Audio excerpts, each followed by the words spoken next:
Good morning, everyone in Australia, and good afternoon in everyone in Canada and the States. So, subject of the talk for today is Lojong and the wheel of sharp weapon, text by Dharma Rakshita, Lojong Sonja Kholo.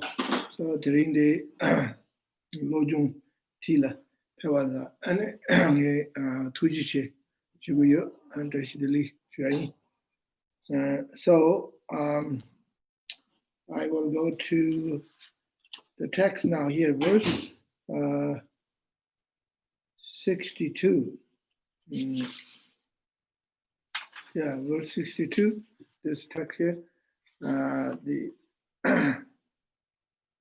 commentary of Wheel of Sharp Weapon by Geshe Nawandarje.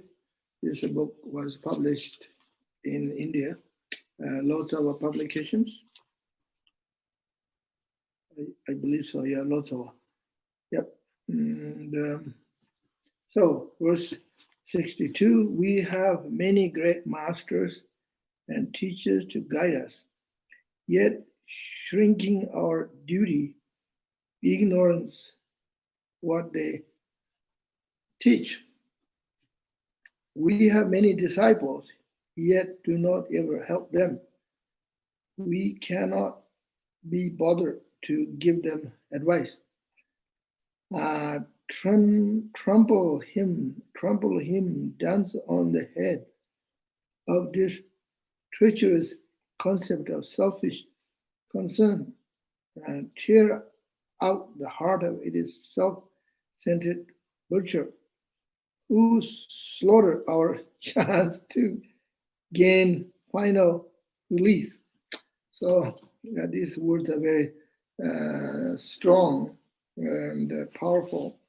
I guess sometimes you have to be strong, powerful when you have a strong self-centered mind, when you have strong self-cherishing, like this self-centered mind, and comes up without notice, or even you notice, it sort of takes over your sensible mind, logical mind, reasonable mind.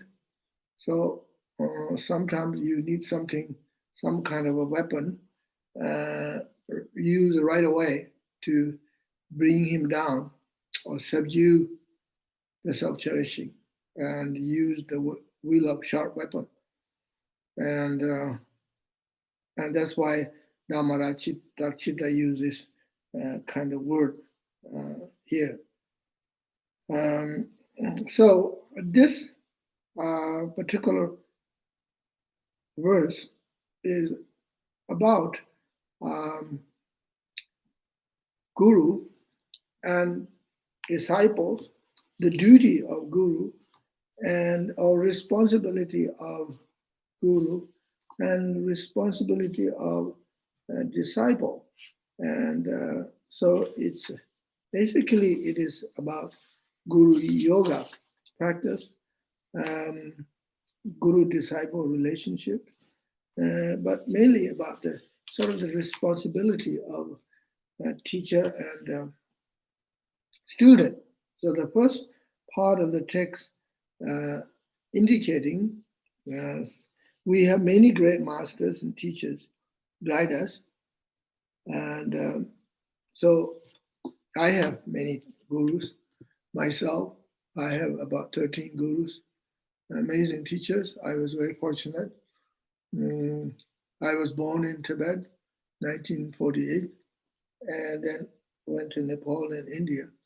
I had a good fortune, good karma to receive initiations and teaching from amazing gurus for myself. And I feel very fortunate. I have 13 gurus.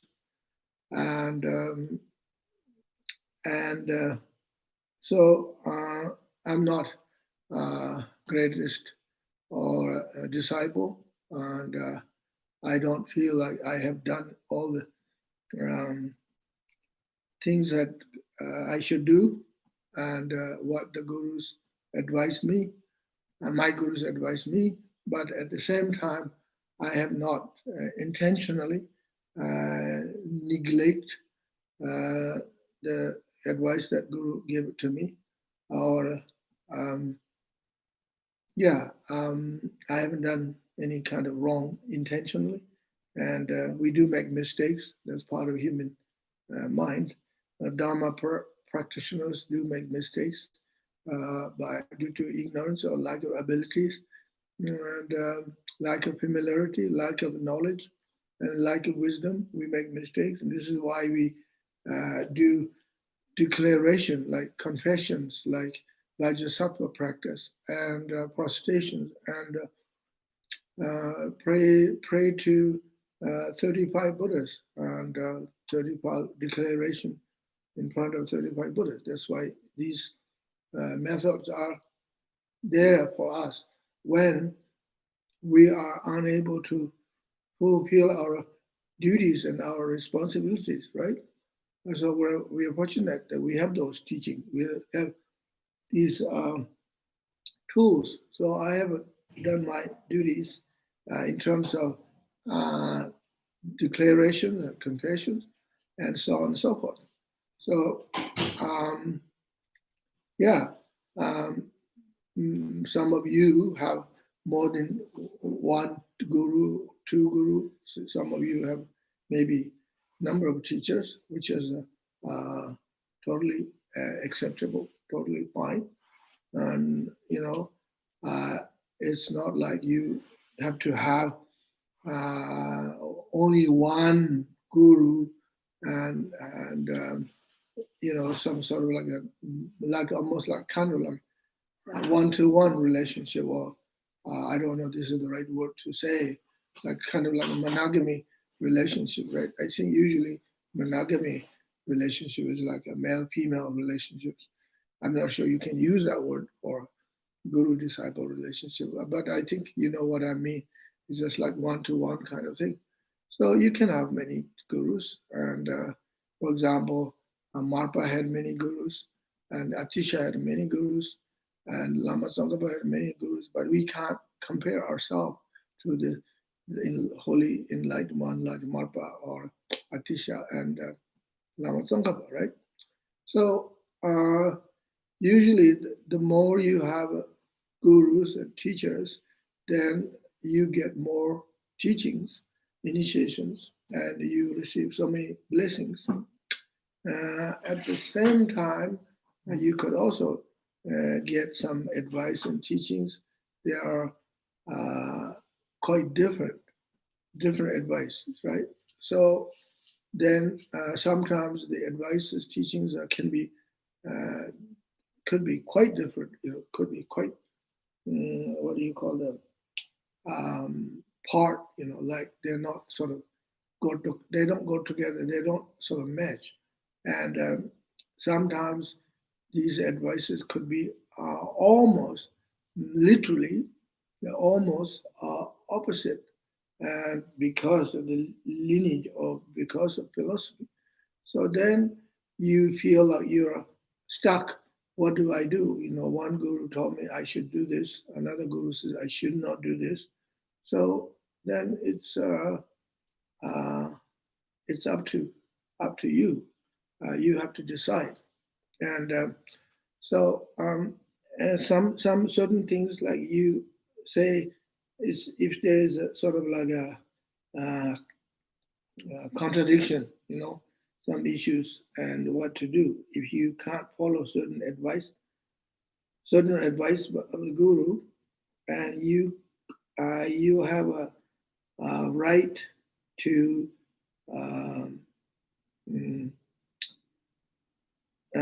show, or you have right to say to the guru, I'm unable to do this advice, and you could politely decline to do it.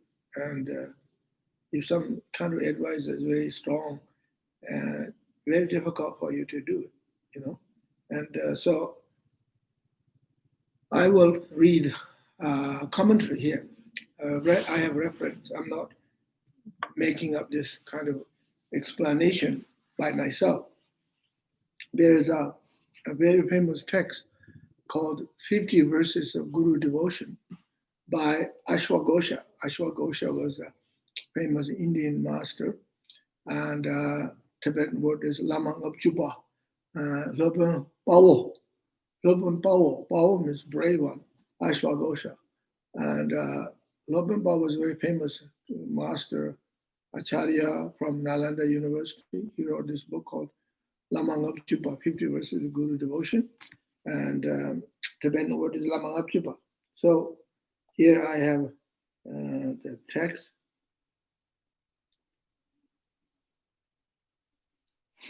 In Tibetan word here it says, Lodu Chimbu Gasimji Lamikani Bedin Yin Rigba Yin Manuna Minutela Tsikche. This is the original text by Ashwagosha's 50 Verses Guru Yoga. So the Tibetan, that's the Tibetan word. That the Lamang of Chupa, the Lama Bog song, Lamang of Chupa, that's so. Lama that have a maloche, Lame again, Gasung, Sama be Ketlem Keles, do Matoche, Takarina Lamechi, so Maniwa the Chick Matochi song sona. Any that deleve, not checking messaging all logs on the Gemini, cut on the chicken, the watching younger, didn't generate you or Ina.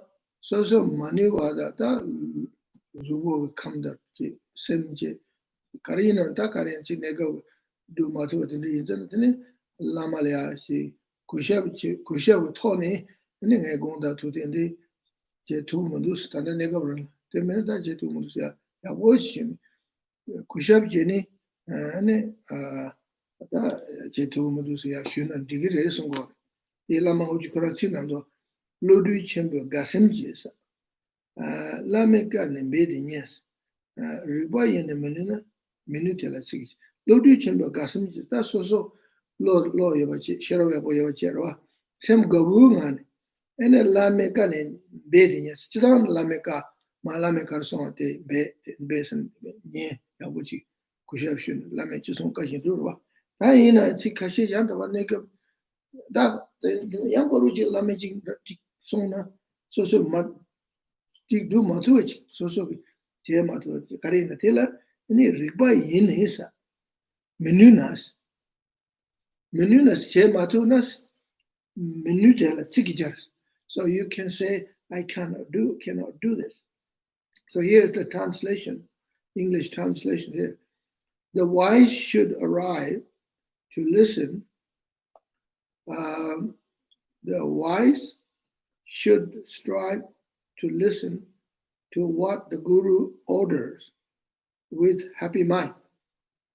So if you are wise, generally speaking, whatever the Guru tells you, you do it, happy mind. But if one is not reasonably able to do it, explain that one is unable. So if certain things Guru tells you, certain things you should do or should not do, must not do, if you cannot fulfill that suggestion by the Guru advice, then it says there's no harm, no unwholesome karma. You just say politely, I'm sorry, I can't do it. Here, if one is not reasonably able to do it, and explain that one is unable. Okay, so here the more commentary here. One must ask: does one have to carry out every order? Ask that question. The answer is that after trying hard as one can, one is not able to carry out command that is in accord with the dharma. One does not incur a fault, even if one does not do it. One explained politely and clearly the reason one was unable to carry out the command and excuse oneself. So he says that if Guru demanded to ask you something to do, something not to do, if you cannot do it, if you cannot fulfill that request, then you should say it politely. Don't say harsh words to Guru, that's bad karma. Politely say, excuse me, my holy Guru, and I am unable to do this, whatever your reason is. And even one does not do it, one explained politely and clearly reason one was unable to carry out the command and excuse oneself. And if the work cannot be carried out within the bounds of reasons, if it is an improper and irreligious command, one should excuse oneself politely as above and not engage in it. For Manjushri says in his Garbalamkara,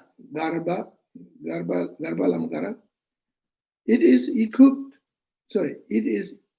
equiposed when words enjoin you to non-virtue are spoken.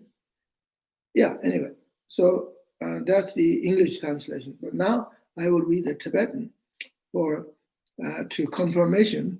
So this is not just English translation, someone who translated, maybe mistranslated, but I will read the Tibetan here. So those of you can hear Tibetan, understand Tibetan, who knows the Tibetan words, and here are some Tibetan people here who might be watching what I'm saying or listening. I know some people are listening to teaching, and so I will read here. This is the commentary by Lama Tsongkhapa, Lama Ngapchuba Dewa. This is the word I read before. Lodi Chemba Dasimchi, Lameka Dembe de Ni, Riva in the minute de la Sikja, Del Lama Ngapchuba Zawatre. Tan Dewa de Jeromuch, Yangola Tsongkhapa Chimsong. This is the commentary by Lama Tsongkhapa. Ona Lame Goa Temje Du Kusam Yamnas. Okay, then do you have to do, if you think you have to do everything what the Guru says, literally? Choda Dembe Goa Yim Yangsa, Ranki Chidar Chejan, Minuba Yena, Minube Goa Yela, Minube Junse Lekor, that to be Tsiki, Jar, that to be Tsiki, Chejan Chene. Madhubjang Niba Medo. So Lama Tsongkhapa said, if you think every word the Guru says, you have to do it. But Chodan Dembe Goa Yimba Ranki, even though it is according to Guru, according to Dharma, but if you can't do it,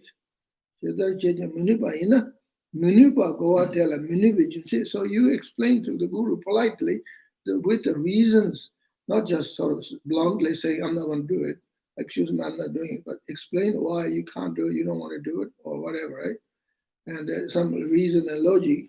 Then, Minupe, Junsen Lekpar, Dabda Bitsiki, Shejang Chene. You have to explain clearly why you are unable to do this, can't do this. And then there is no harm, no negative karma involved. Shejang Chene, Madhubjangs, if you don't do it, Nipa Medo, Tibetan word, Nipa means there's no harm. Kalte, Chawate, Ripa Dante Megone, Drupa, Nipa Member, Maripa, Chu Medenji, Goa Yang, Har. That Shejang Chebe, not the Shenya Cheba, Cheba Juba Mijate. So if the Guru says something very kind of outrageous and is against Dharma, then you don't have to explain really why you don't want to do it, because the Guru is saying something quite, contradicting with the Dharma. So this can, I guess this sort of thing happens. You don't know, maybe happens. So yes, not the Shijang Jebal and Juba Majete. Someone Tamji Ji Choga Nimbo Len Jamber Tabe. So this is a sutra that was spoken by Manjushri. Migi Lejur Chigdala De Parasote Tonyumja Ji Songso. So if the teacher or anybody tell you something is totally non-dharma thing, then you just don't have to argue, don't have to give any explanation, keep silent. Don't give any response. Don't need to invest any kind of time and energy talking. Then you silently basically reject, or silently just ignore, or silently say, all right, I'm not doing it. Doan Dolijan, according Vinaya Sutra, Chu Maimba Mana, Dobo Chao. See, Vinaya Sutra said here, this is Lama Tsongkhapa's commentary. If the teacher says something is contradictory with Dharma, then Dopa Chao. Dopa Chao means just leave it. Don't do it. He's talking about Kuncho Tingle, another sutra called Kuncho Tingle. Geve Chula, Dandere Kuncho Ting said, Dandan Dona Sungdoa, Chumawa, Mayana Dopa Chao. That church the Mintumbaji Sungundona anything, Shashan Tigris, Kuncho Tingle. Gave chu and tumber joba, Megavala Mintumba Jodo. Gave chula, Chodan tumber joba la, Megawala, Mintumba Jodo, she, Sumbe, Domba Sum, that Sumji Jeba than Gawaso, Chawa Mahimbala, Ninja Kuna, Telan and Juba, Mijeto. Manja de Junsin to Chene, Madeba the Junjuba Sojam, Chamarumo.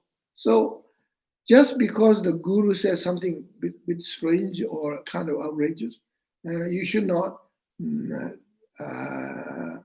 criticize your Guru. You should not be critical about the Guru. You should not complain. You should not,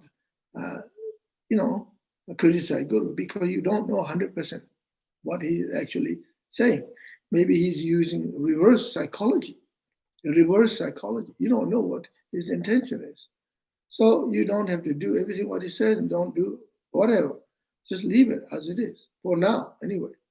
And if you think it's too much confusion for you, and the Guru should have compassion, And this is one of the 10 qualities of the Guru. And Shinyi Tawasho, Nishiba, Yonde Lapo Lunguchu, Teni Joe Dani, Joe study. So So one of the qualities of the Guru is Guru should have compassion, Guru should have patience, perseverance, never kind of reject whatever, right? No, don't reject the disciple and accept disciple as a disciple, Guru must have compassion, right? Guru has to have compassion. So if Guru doesn't have compassion, keep forcing you to do something that you can't do it, then that's not really compassionate. That's not very helpful, right? Guru has to be helpful to disciples. Disciple also has to be helpful to the Guru and respect and pay homage and whatever. It's like it has to be harmonious, good relationship, right? Especially this is not just ordinary human relationship. The ordinary human relationship also, we have to have harmonious, good relationship and honorable way, right? Especially when it comes to Guru-disciple relationship, both sides has to be honorable and kind and sensitive and so on and so forth. So here I read this commentary. Then Jangwala Masongo Vachmiso, Lamang Ojive, Namshiki, Chiterwa, but the listening Shui, Nangarangi, Kanjumonju, Fuchsia or May, and then the Signada, Chingri, Lamangachun, Chavesina. And in Inji Tola, the Lamangachun, Devade, we have the translation of 50 verses Guru Devotion by Ashwagosha, Lama Tsongkhapa's commentary. The translation was done by a Canadian monk, Gareth Sparham, if I'm saying correctly his last name, Gareth Sparham. I know him, he's a wonderful monk, and he was a good translator, and his book is beautiful. I have a copy of, you can get the copy. I think it was published by either Snowline Publications or Wisdom Publication, one of the most likely Snowline publications. So you can look, do more study. And so here we have many great masters and teachers to guide us, yet shrinking our duties, ignore what they teach. So, yes, so we must pay homage to Guru and follow the advice of Guru, in generally speaking, and also trying to understand. And this is a duty of good disciple, right? And the Guru will understand that, and if we make mistakes, and work together as a teacher and student. And then here says, we have many disciples, yet do not ever help them. We cannot bother to give them advice. So, myself as a teacher, Dharma teacher, I know we have many Dharma teachers, what I call the student teachers, some of them student and teacher both. Well, I myself a student and teacher both, because I got my gurus, I'm in that, and I'm the students of my guru.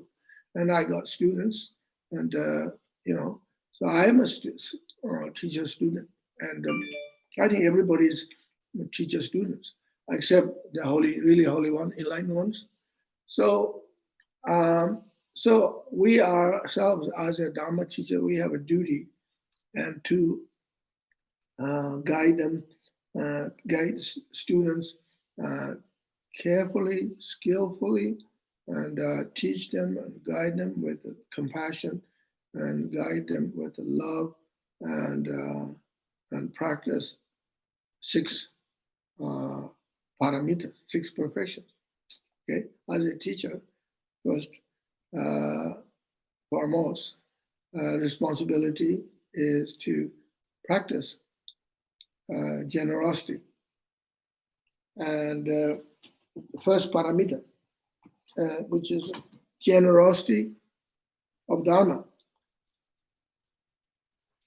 Generosity of Dharma. So give Dharma teachings when the student requests, and give what you can, and don't refuse, give what you can.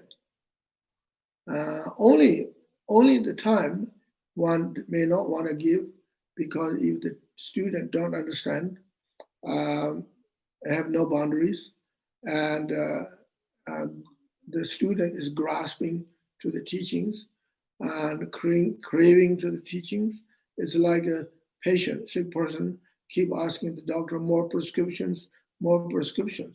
How many prescriptions you need? You don't need many prescriptions, and not good to me drugs. You get side effects, and not only that, you only take one medicine or whatever you need.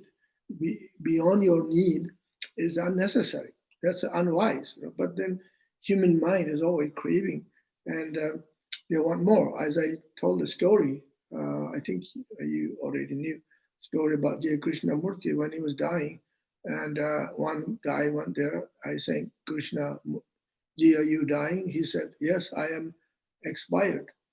Krishnamurti said, I'm expired. So this guy said, will you give me the last teachings? And Krishnamurti looked at him and said, well, I taught you 40 something years. Now you want me to teach something while I'm about to leave this body. So all those teachings that I gave you for 40 years, and they are you're wasted those teachings. If those teachings are not good for you, not good enough for you, then what's the use? Me telling you something now from my deathbed, right? So people like that asking more and more teaching.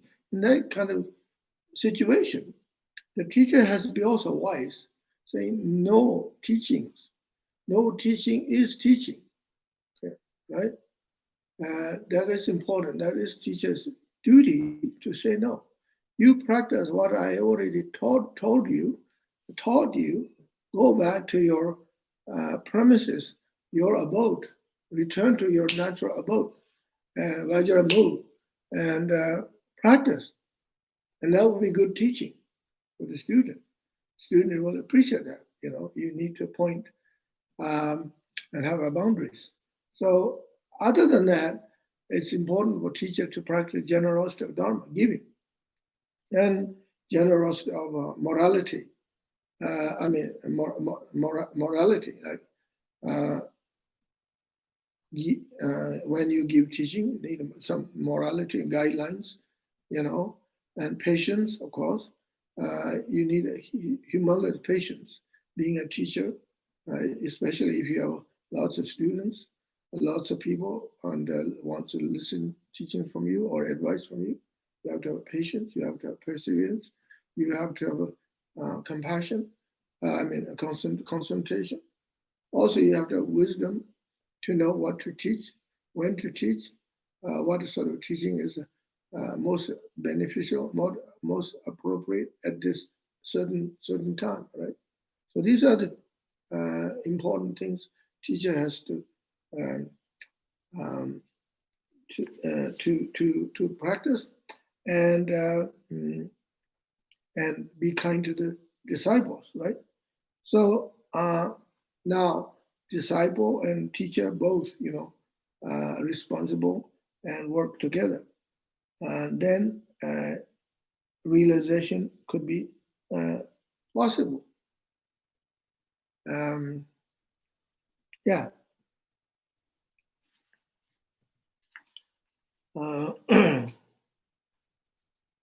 So here, Tibetan word, I think the translation is not always accurate here. La tamchi kurshi chongs and Loma la pendo yung rin chong. So Lope la tamchi kurshi chong, which means sometimes when you have so many teachers, then it's hard to fulfill the commitments and duties because you have so many teachers, right? And so indirectly, this word here, indirectly implying, and if you are not strong student, strong practitioners, and perhaps it is not wise to have many teachers. One should be content with fewer gurus. We cannot assume that we can do it, Guru Yoga practice, the way Marpa Losawa did, the way Atisha did, the way Lama Tsongkhapa did, right? And so one should be mindful about that. And also, Loma Mala Pendo Jungri Chung. Loma Mala Pendo Jung. Also, if you are a teacher, Dharma teacher, one should consider how many students you want and how many students you want to gather, how many kind of followers you want, and you have to be responsible because it's a nice idea to have lots of students. Your intention is good. That, okay, I'm going to offer Dharma for as many as possible. I would like to teach as many as possible. And but then quantity And you have to think about the quantity and qualities. The more you are quantities, quality could be less. Anything you in life, when there's so many quantities, quality will be difficult to manage. When you have a small quantity, and you could have better qualities. So again, this is not the question of students' quality or not, but the question is when you're trying to have so many students, you might neglect them, and you may not be able to fulfill all their needs and wishes. And along the way, there could be some problems like neglect and difficulties. And then better not have so many disciples. And you're not the only one who's teaching Dharma, and somebody else will take care. Or if you are unable to teach certain students and unable to fulfill that student's need, you could refer to another teacher, just like doctors referring patient to another doctor, or massage therapist referring patient to another massage therapist. I can't do it. I'm too busy or too old, whatever, and you can refer to somebody, another massage therapist. He or she need a job badly, not having enough patients, not enough income. So just refer, and then that person will be happy. Good for everybody. You find another good massage therapist, just refer. Another good psychologist, psychiatrist, in that sense. And lamas, gurus are like sometimes psychologists, psychiatrists, and therapists, everything. Some people see that way, even like realtors, real estate person, or even plumber. And someone says, "Oh, Rinpoche, how do I fix my plumbing system?" This and that. And so some gurus know very well how to fix the plumbing system and things like that. And I know one person. He used to live in Vancouver, and he was quite old. He kind of neglected. He was too busy. He was a psychologist, a psychiatrist. And then there was a wonderful Tibetan Lama, came from Germany. He was visiting, staying on this gentleman's house, and he was receiving teachings, initiation from His Holiness Sakya Tenzin. His Holiness Sakya Tenzin gave 13, I think, golden dharmas, or actually it was Lamde teachings in Vancouver. So this Rinpoche came from Germany. He was receiving Lamde teachings and then stay with this gentleman's house. So this Rinpoche fixed his plumbing problems. He went to work and come back. Oh, my plumbing is good now. It's not leaking, whatever. He was shocked himself. How does this Lama know all the plumbing stuff? And he went himself to the store and bought all the parts and put them together. Boom, done it. So sometimes lamas can be a plumber too, and whatever. So now, so if you have too many students, then better to refer somewhere else if you are unable to do it. You have right to do that, and there's no harm. It's not against Dharma teaching, where teacher is referring student to somebody else. Okay, so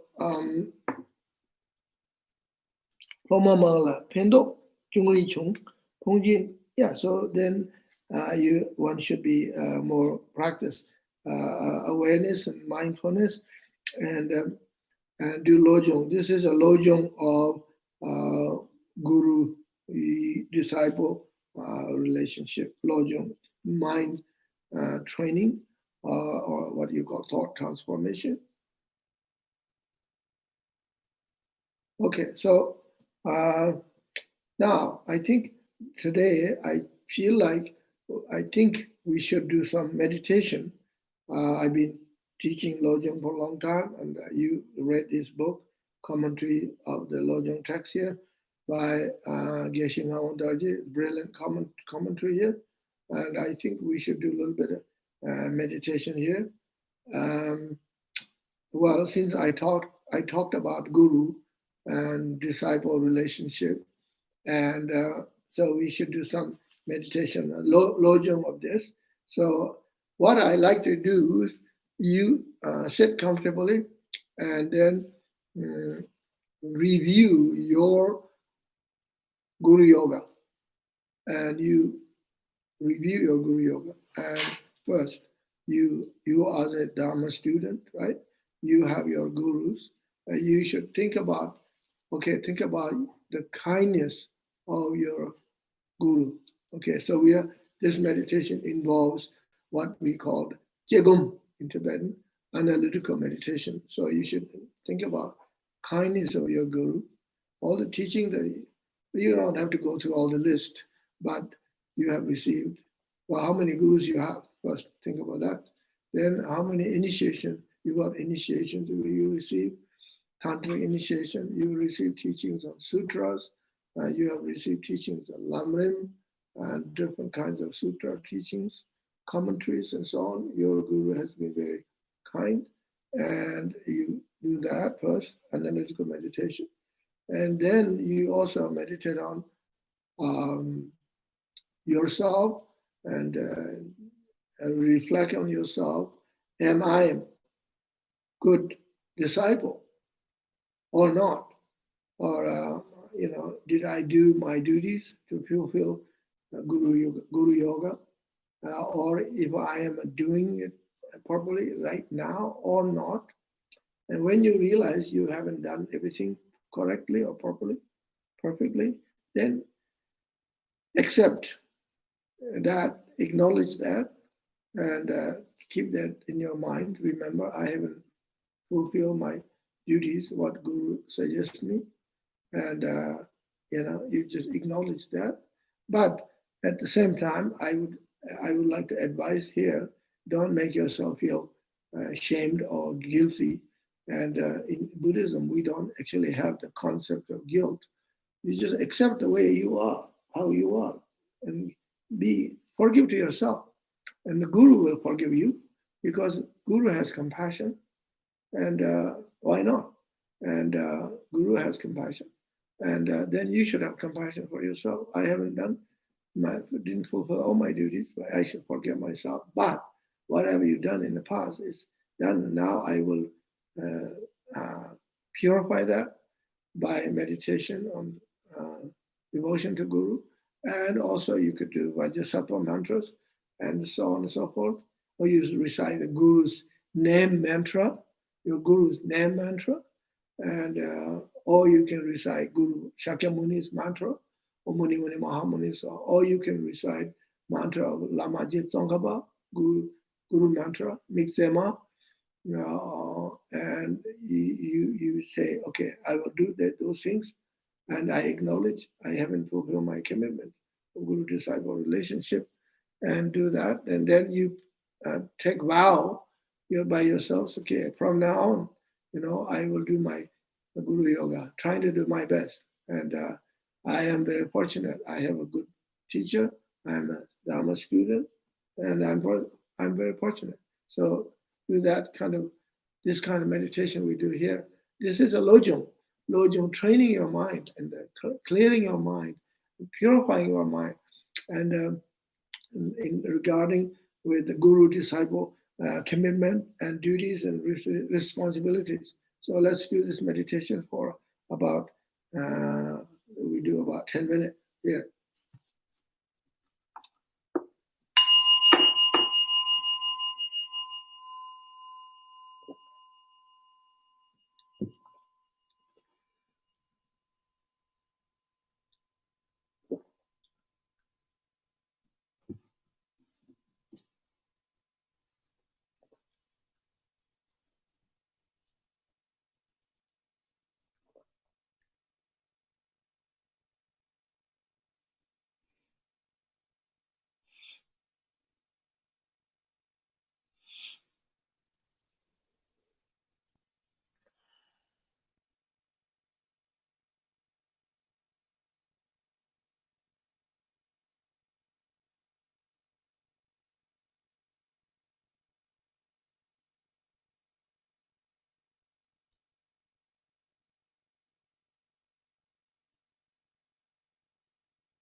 So regarding Guru Yoga and fulfilling the commitment of Guru-disciple relationships, um, fulfilling commitment for the disciples, and fulfilling commitment for Guru as well.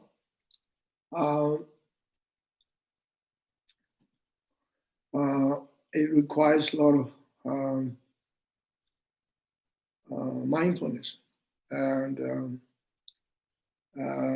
also discipline. Discipline is very important. And mindfulness is very important. So if we forget everything, then it's difficult. If we don't have a discipline, then it's difficult.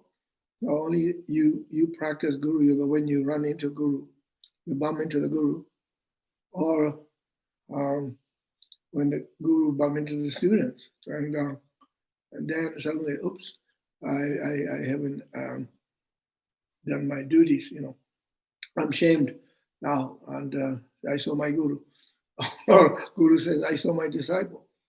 So yeah, this sort of thing happens, and but nowadays we live in a very interesting time here, and we live in a high technology, use high technology, Wi-Fi, and Zoom, YouTube, this and that. So the communication between guru and disciple is also changing. It's getting faster some ways. Some ways easier to fulfill those commitments or make request to guru or to declare one's own mistakes and in other words, like confession, whatever you want to call it. I don't particularly like the word confession, and it's not really, declaration is best word. So things are changing now. Some ways we got advantage here, and we have also maybe some disadvantage. I'm not sure. So I want to read this question. This morning, one of my students asked me, so I will answer about that question, and then this could be a good question for you to know, and it'd be good for you to hear what I like to say.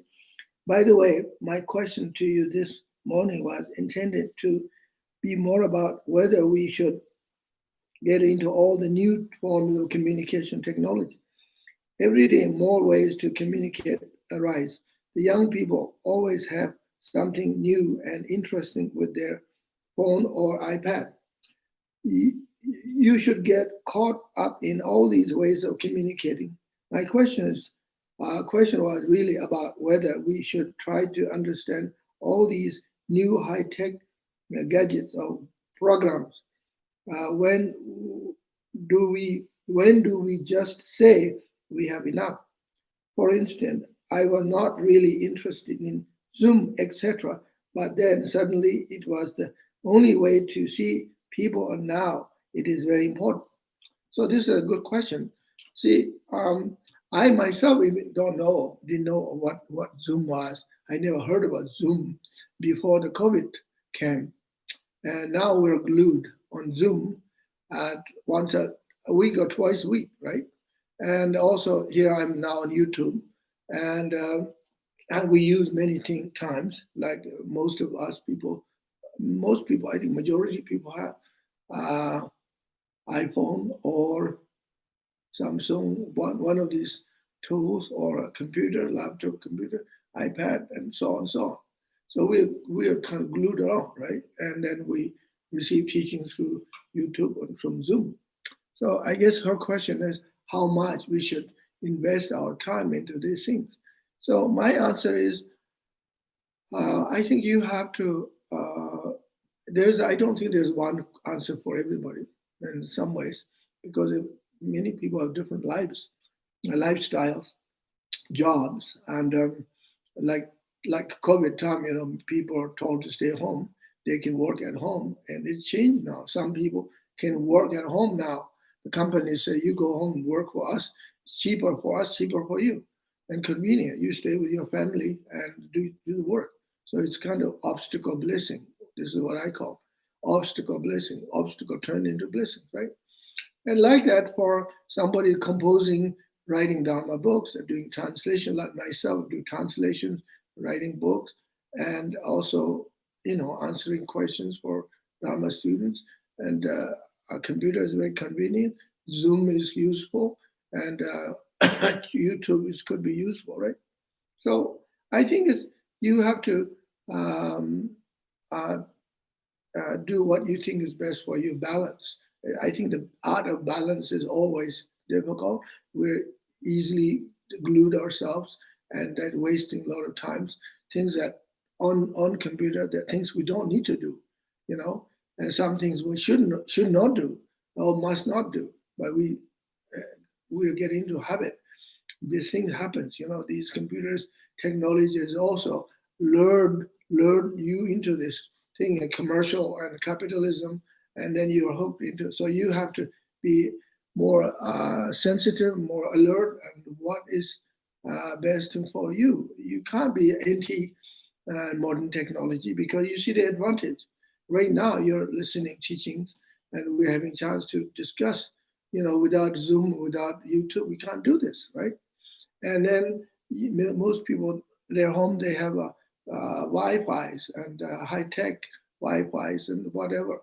So, and I see the advantage. And as I said before, and the teachings will not be lost now. And you don't have to be in the library and worrying about caught fire, burn down the library. So the teachings are in the sky, in the clouds, wherever, right? And I have one thumbstick with 120 gigabytes. It's got many sungbums. Lama Tsongkhapa's teaching, Gyaltsabje, Khedubje, all the previous Panchen Lamas, all the previous Dalai Lamas' teachings was all in one thumbstick. Many, like thousands teaching. So I put it in my pocket, walk around. And every time I need to search something, it's there. So it is very, very useful, right? So your question, this student, her question is very good. How much we should spend time is up to, we have to be more wise. And now, this brings a question about guru-disciple relationships. Now, and some of you receiving teachings from me since first time, since the COVID started, on Zoom or on YouTube. You never met me personally. I never met you. So what kind of guru-disciple we have here? Zoom guru-disciple relationship? YouTube guru-disciple relationship? Is this real or unreal? And this brings another question about guru-disciple relationship. What kind of qualities we got? Is it really legitimate? Can you call yourself disciple of such and such a guru because you got this relationship through Zoom, not face to face? And in the old days, back in Tibet or India, even until this kind of technology came around, and disciples has to go see the guru, receive teachings and initiation face to face, right there, and you have to receive, oral transmission, so on. But now you can receive teachings through Zoom and YouTube. So, can you call yourself a Zoom disciple? And guru called Zoom guru. And well, I don't know. I don't have an answer for that. But so this is new thing. We got new things happening here. Lots of new things since the COVID came. COVID changed a lot of things, and some things will stay around after COVID's gone. Some good things will stay with us after COVID is gone, and hopefully there's no bad things stay around. And so this is how it is now, and we can use technology. I like high technology, and I'm trying not to glued myself. I go for hikes. I do prostration. I do landscaping, gardening, and I read books. I like the real book, holding in my hands, and I never touch what do you call the one on the computer, Kindle. I don't know even how to use Kindle. To me, it's not real, and I like real book, and with the paper and holding in my hand feels good. I put the book under my pillows, and I go to bed with the books. So I like real book, okay? But I also like technology. So anyway, I leave it here. I'm sure now I brought up many things.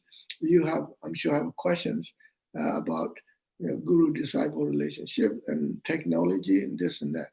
Thank you. So there's a new Lojong now, Lojong of high-tech Rinpoche.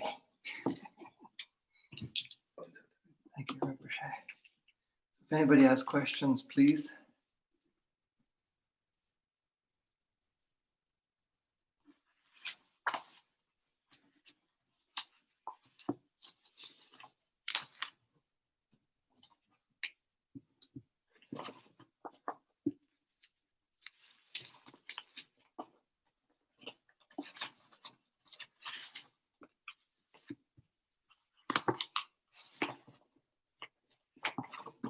Maybe you don't need a question. You can communicate through the clouds. Mind-to-mind transmission.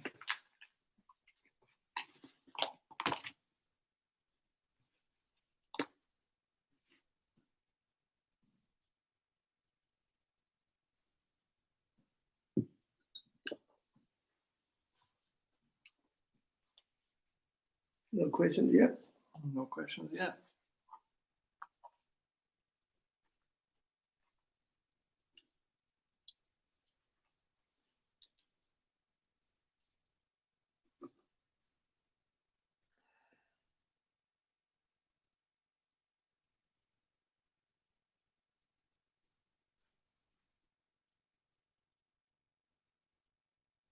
So Holling asks, Who? Holly? Yeah.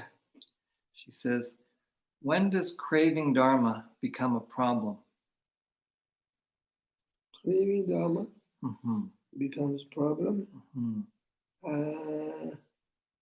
What kind of dharma? Real dharma or artificial dharma? Maybe if you could explain the difference between real and artificial, and then she can go from there. Craving dharma. When does craving dharma become problem? Okay. This is good question, Holly. Okay, you're a holy mother. And like Mother Teresa, holy one.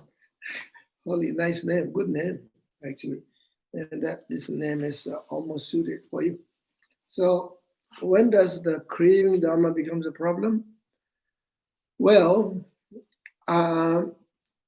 dharma, let me tell you something like, I'll give you a funny, what do you call the analogy, okay? I like Lama Yeshe. You know, I think you met, you haven't met Lama Yeshe. I think you heard about lots about Lama Yeshe. Lama Yeshe used to say a lot of things about chocolate this, chocolate that. So craving to Dharma is like kind of like a craving for chocolate, good chocolate. There are some chocolates I don't think they're good, but good chocolate, right? So it's kind of like that. Is it wrong to eat chocolate? I would say no. I don't know. Is it wrong to say craving chocolate? I don't think it's wrong. Although the word craving is a delusion, right? And but everything we do in life, because we are in samsara, and we do craving certain things, right? And so craving dharma is inspiration for dharma. Craving dharma is enthusiasm to dharma and interest to dharma and wanting to learn dharma and practice, wish to practice dharma. So craving dharma is in a good way and not bad way. And I don't think anything is really wrong with it. And but if you don't practice dharma, just craving dharma and receiving more teachings, more initiations, more this, more that, right? This is what due to your ego, right? And ego gratification, and this is why Chogyam Trungpa Rinpoche used the word spiritual materialism. Spiritual materialism. So not really genuine dharma motivation, just for ego, like you want more initiations, more you can say I received 150 initiations. I did 150 retreats. And I sit on meditation cushion 35,000 times. And me, right? So that's, that kind of craving is not dharma. It's what we call adharma in Sanskrit word. Adharma means non-dharma, craving, and then what happened, if you don't practice dharma, getting all this initiation and teachings, this and that, there's a Tibetan word we call che de kor. Che is dharma. Te is like you, I don't know how to translate in English. Che de kor basically means you don't practice dharma and go around collecting initiation, teaching this and that, talking about retreats, and then you feel like I have done all this because it's talking. I have done dharma practice because I received so many initiations. I received so many teaching. Because of that, I've done my dharma practice. Then that kind of then you get some kind of arrogant mind. That arrogant mind is called chode in Tibetan word. Chode, chode chu, chode chu, mindu, mindu, mindulsa, mindu, Marco Numji Mindu, something like that. I don't remember exactly the Tibetan word. So it says, if you got this kind of Dharma ego, basically Dharma ego, the Dharma cannot subdue your ego because you are Dharma ego.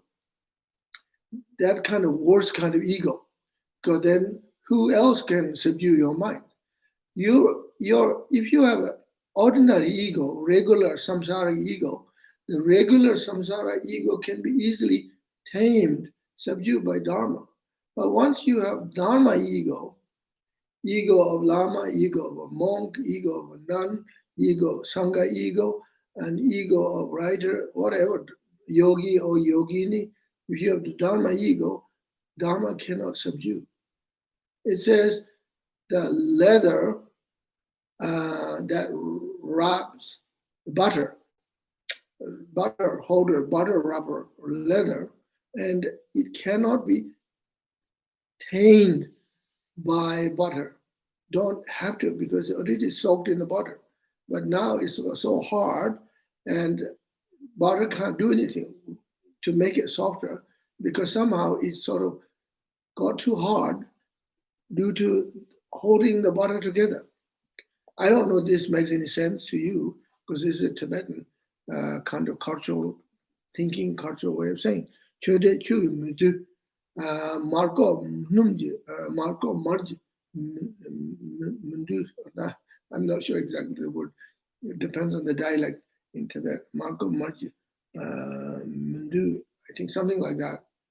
Yeah, so that depends on your ego. So if you got Dharma ego, then craving dharma is wrong dharma, and that is something that one has to watch.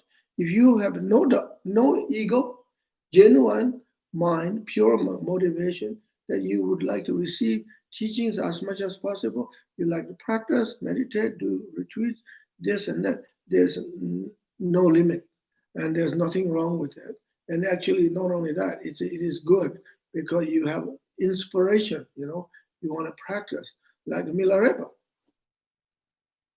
Wonderful, thank you.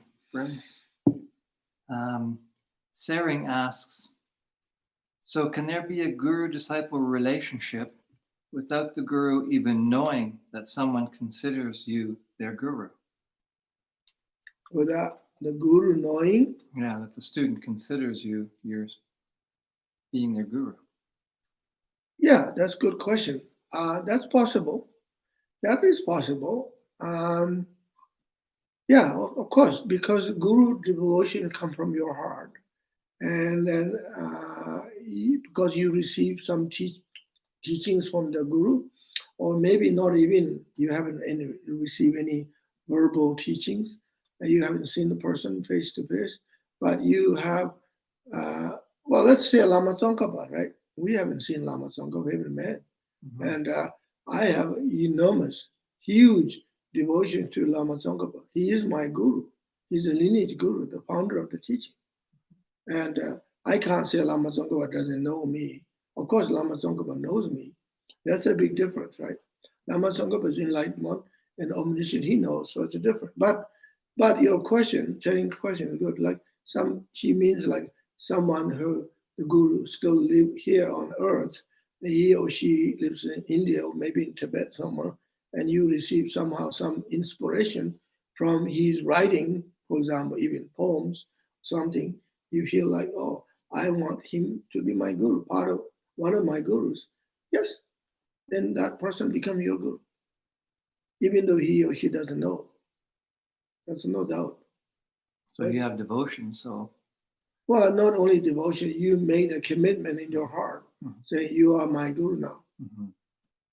Yeah. Yeah, very good. Thank you. That's a very good question. Thank you. Tuji che, Sirin La, Sirin Domalat. Tuape Mezi Abudu. Amanda asks, can I ask what has been your experience of doing Zoom initiations? Do you think this can become more common now? I have no answer for that. Too early to answer that question. And I better not to talk about that right now, Zoom initiations. Otherwise, people say, Rinpoche says this, Rinpoche said that. Let's do Zoom initiation. Da da da da da da da da da da da. Zoom, zoom, zoom, zoom, zoom, zoom. I better not answer that question. Too early. I'm sorry, Amanda. Wonderful. Any other questions, please?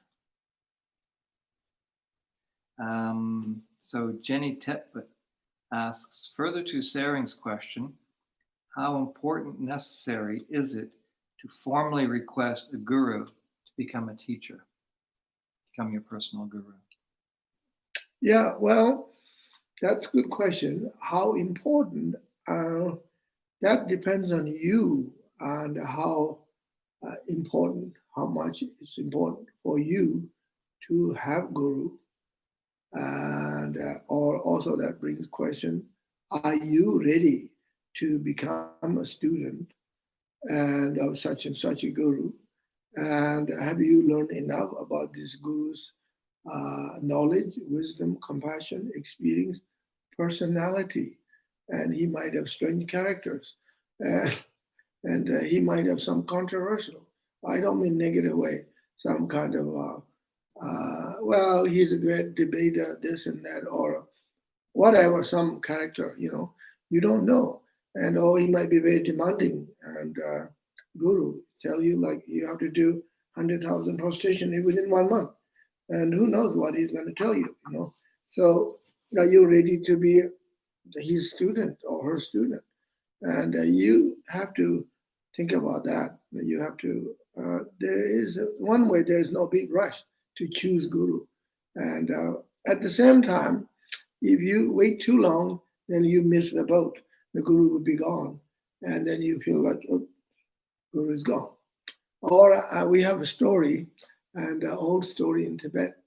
And one Tibetan guy said to the guru, I've been waiting and checking on you, whether you are a good guru or not, for 12 years. Now I have decided that you could be my guru because I saw your qualities are really good. You are impeccable. And will you please accept me as your disciple? And the guru said, well, you waited for 12 years. Now is my turn. I will wait for next 12 years and see whether you are qualified disciple or not. So that's it. And then he missed the boat. And Guru didn't live for the next 12 years. Guru's gone. And but maybe what you've been doing this all those time is, in a way, is good because you had the opportunity to study and practice. Maybe in a way, even though he's gone, she's gone, never had a chance to establish formally, but maybe in some ways is guru. I don't know. And so those are interesting stories. Yes, don't wait too long, otherwise you miss your boat. Mm-hmm. Mm-hmm. And I think on the Gaddon website, there's a list of protocols that you expect from a student, isn't there? I don't know. Okay. All right. Okay, good. Good. All right, thank you very much. And see you next Sunday.